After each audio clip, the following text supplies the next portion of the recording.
We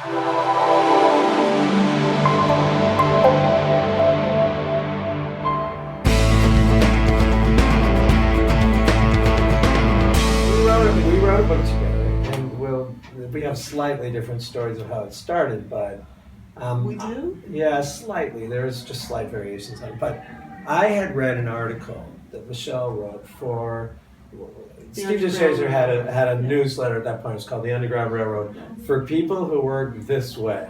That's so Steve. That's so Steve, isn't it? And so did that go off? Nope. All right.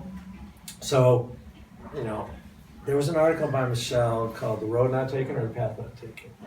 The Road Not Taken. It's from the Yeah. poem, so I I think can't remember or the that. path. I don't know. I was one of those two. And it was all those invitations in this case to go to pathology and problem. And Michelle's like, yeah, I'm not going there, I'm not going there. And the case worked out, of course, it's a good case.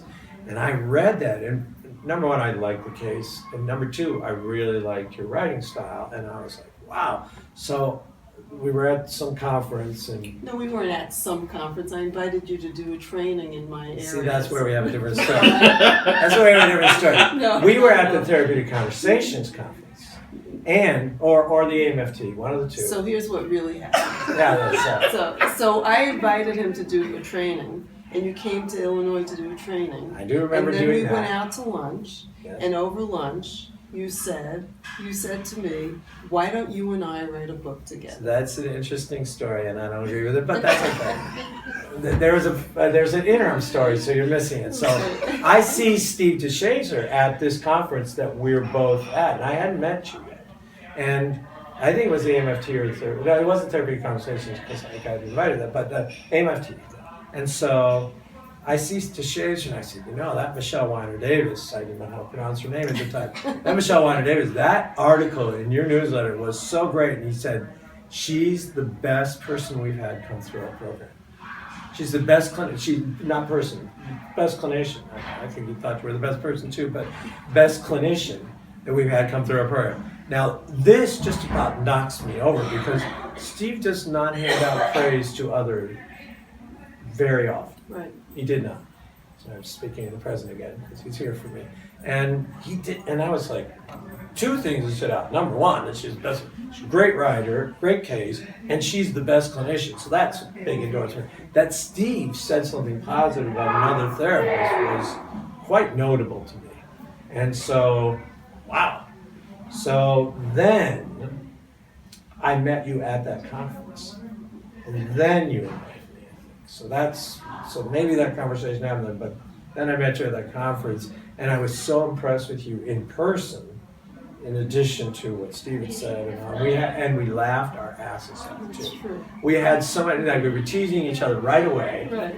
I don't know why, it's just some people you feel comfortable with, and we just had such a great time. Well, and then I invited you to my house and to watch videos together. We watched So that videos we- of each of our work. That's right. Of therapy. You That's watch right. videos Yes. of therapy? Oh, wow. Because we were trying to figure out what we were doing. That's right. That's right. Because I said, I think we're doing something new, and it hadn't been named solution focused, Jack, or solution oriented. Right. I think, what you guys are doing there in Milwaukee and what you're doing and what I'm doing, there's something new that's coming. Right. And we should figure out what that is and the patterns. I'm always looking for patterns. Right. And we sat on your floor.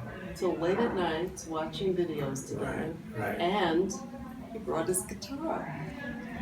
And I forgot He that. did.